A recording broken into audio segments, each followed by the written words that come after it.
Christmas time, mistletoe and wine, children singing Christian rhyme, chestnuts roasting on an open fire, Jack Frost nipping at your nose, and Spotify Wrapped. A great time of year where everyone shares their Spotify Wrapped. It's a lot of fun, but not if you're a film fan, if you like the movies. And that's why I want to try and basically take that and apply it to movies, kind of Letterboxd format. So I've contacted a couple people who are like among the film community on YouTube and asked them for what their 5 favourite films were from this year. Go through YouTubers Letterboxd Wrapped. That's the name we're going to go with. Some YouTubers pretty hard to contact, so I've had to like go onto their Letterboxd, find their top rated movies and make it from there, but you'll see. We're going to start off with the ones I did manage to get in contact with. We're going to start off with the big dog himself, the main man, the behemoth. I DM'd him and asked him for his 5 favourite movies and he delivered, thank you sir. And he hit me with Decision to Leave, After Sun, Tar, Note and the Banshees of Inisherin. Thank God you added that one on the end because I've not seen any other of these films here, unfortunately. Now, I didn't also ask for actors because I just thought if I'm asking too many questions, people might not reply. So I just asked for films, so I'm just going to try and assume the actors based off the films. Tang Wei, Paul Mescal, Kate Blanchett, David Kaluuya, and Colin Farrell. I've also calculated up how long these movies would have played out for in total and equal to a grand total of 656 minutes of movie watching from his 5 favorite movies anyway. I didn't calculate every single film he watched this year. He watched quite a few. And his overall top genre was drama. And I haven't seen Nope, so I was pretty surprised that he put Nope in there because I really wanted to see Nope. I just wanted to see it of a normal level. But then I saw like a bunch of bad things about it. Basically, because I think people didn't think it was as good as Get Out. And then I thought, oh, maybe I won't watch it. And now a couple people have put it in their top 5s this year. So I'm thinking, was it just a really bad year for films or was Nope actually kind of good? Next up, we got ImuRgency. Did a podcast of ImuRgency on the channel. You can check it out if you wish. Black Panther Wakanda Forever, Do Revenge, Smile, Everything Everywhere All at Once, and Doctor Strange and the Multiverse of Madness. Now, I've got some bones to pick with this list, and I haven't seen Do Revenge and I haven't seen Smile, but I have seen Doctor Strange and the Multiverse of Madness, and I've just got a bone to pick, less so with ImuRgency, you're safe for now, but more so with Marvel itself, and I'm actually a real big Marvel fan. I wouldn't be surprised if in years prior, all 3 of the Marvel films released that year maybe would have made it into my top 5. And this year, I'm not going to give it away yet, but I'll be lucky if one gets in. I thought Thor was a real big disappointment, and I thought Doctor Strange was trying to ride off the No Way Home hype of cameos and stuff, and it felt a bit false, and I was a little bit bored by it. But that being said, I also don't think it was a great year for cinema either. So maybe Doctor Strange could sneak in for me. We'll see. I'm acting like I haven't already written it down. But yeah, an interesting list here. We've got a range of different genres here, which I thought was interesting. Actors, we put Angela Bassett, Maya Hawke, Caitlin Stacey, I'm not sure who that is, Michelle Yeoh, and Elizabeth Olsen. 660 minutes, only 4 more than Karsten. Nobody add up, by the way, the minutes I've done here. I'm assuming they're right. I didn't double check the working out, you know? Just about scraped to pass when it came to maths at school. So let's just pretend these are 100% accurate. I'm pretty sure they are, but we don't need to fact check. And his genre was comedy. Only person on this list we have with comedy. So originality there, we like that. And yeah, someone else has Do Revenge on their list as well. So Maya Hawke, girl from Riverdale, what's her name?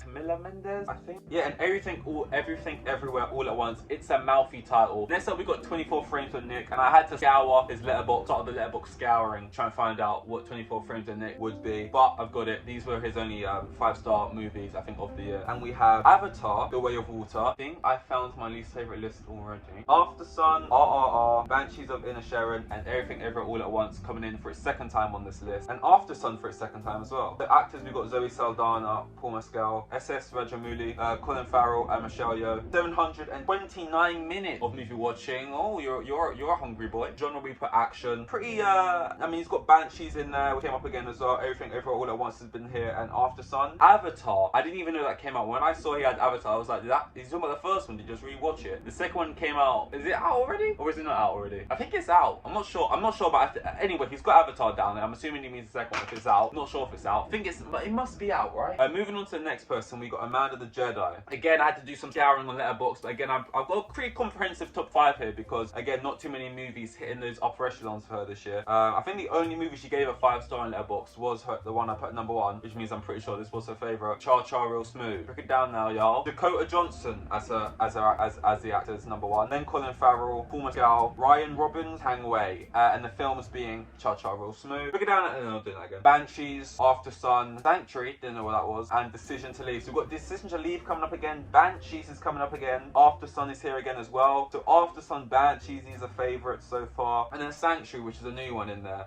542 minutes of listening. So I think you're the lowest so far. You like your shorter films, interesting enough. And again, we've got another drama fan. I put down your genre as drama. Love your drama. Moving on to our second to last person on here. You got Trin, you got Pearl number 1, then Scream, then The Menu, which I think came out recently, then Nope, then Do Revenge appearing for the second time, and Nope appearing for the second time? Yeah, Nope is there for the second time. Maybe I should check it out. Actors, I've got Mia Goth, Courtney Cox, Mia Goth or Maya Goth? I think it might be Maya Goth. Courtney Cox, Ralph Fiennes, Daniel Kaluuya, Maya Hawke. Ralph Fiennes or Ray Fiennes, or are there two of them? Anyway, 571 minutes of watching. Your top genre was horror. You know, you got Nope in there, you got Pearl, you got Scream, you got the Menu, and then you kind of like, well, I mean, lighten up the mood a bit with Do Revenge, which I saw as a bit more of a comedy, a bit more light-hearted. Interesting list, but I'll be honest though, I probably wouldn't watch most of the films on this list. I'm not a big fan of horror, and when I say that, I mean I don't like it at all. Kill me. Don't actually, that's part of the problem. And finally, we got IHE, I Hate Everything, and by definition of his name, he shouldn't even have a list, but we've got some movies here from his Letterboxd that he managed to maybe not like, but tolerate. Number 1, we got Everything Everywhere All at Once. Number 2, we got The Northman. Number 3, we got Top Gun, Maverick. Number 4, we got Nope. And number 5, we got All Quiet on the Western Front. Actors, Michelle Yeoh, Nicole Kidman, Tom Cruise, Daniel Kaluuya, and Felix Kramer,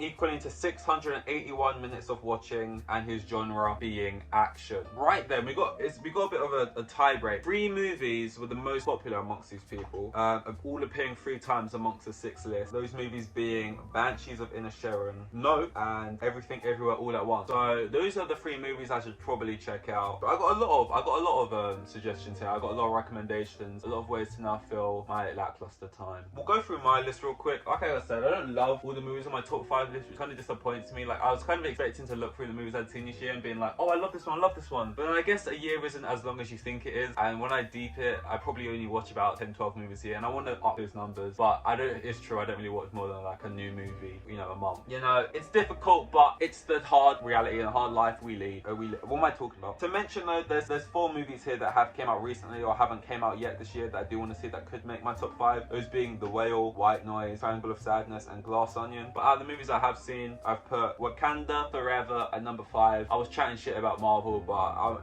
it still makes it into my top 5. I got Chip and Dale, Rangers Rescue at number 4, which for all intents and purposes is a kids movie. But I haven't seen a good kids movie in a long time, and I went into it expecting to turn it off after like 10 minutes in the way I did Guardians of the Galaxy Holiday Special. But I actually found it quite charming. I liked the art style. It took me back to Roger Rabbit days and stuff. It kept me through to the end, and I actually came out of it thoroughly enjoying it. I recommended it to a couple people, and when I saw it on my list of movies I'd seen this year, I actually looked back on it fondly. So it makes my top 5. Number 3, I got The Batman, emo Robert Pattinson, you know, Zoe Kravitz. I think it promised a lot for if they do another one. Number 2, I got Top Gun Maverick. You know, you're really immersed in the experience while watching it. You're up in the plane, you're getting lightheaded, you know, the G's are, you know, your neck's going off. But yeah, I got Top Gun Maverick on there. And then number 1, I put Bones and All. It made me feel the most, it moved me the most, and it had some of my favourite actors in, being Taylor Russell and Timothy Chalamet, so probably a bit biased there as well. And when it came to actors, at number 5, I put Miles Teller for Top Gun Maverick. And number 4, I put Timothy Chalamet for his performance in Bones and All. And number 3, I put Barry Keoghan for his performance in Banshees, which I have seen but didn't make my top 5. Number 2, I put Taylor Russell for her performance in Bones and All. And number 1, Angela Bassett. I think my top genre would probably be action / superheroes. I think my top genre is about superhero. And then my minutes, I can't remember what my minutes were, but I was actually quite up there. I think I had the second highest minutes at like 9.2 or something, which surprised me. But I think the Batman, Bones and All, Wakanda Forever, they were pretty long films. Films are only getting longer these days. But yeah, man, this was like the Letterboxd wrap, the movie wrap of me and a couple other fairly bigger YouTubers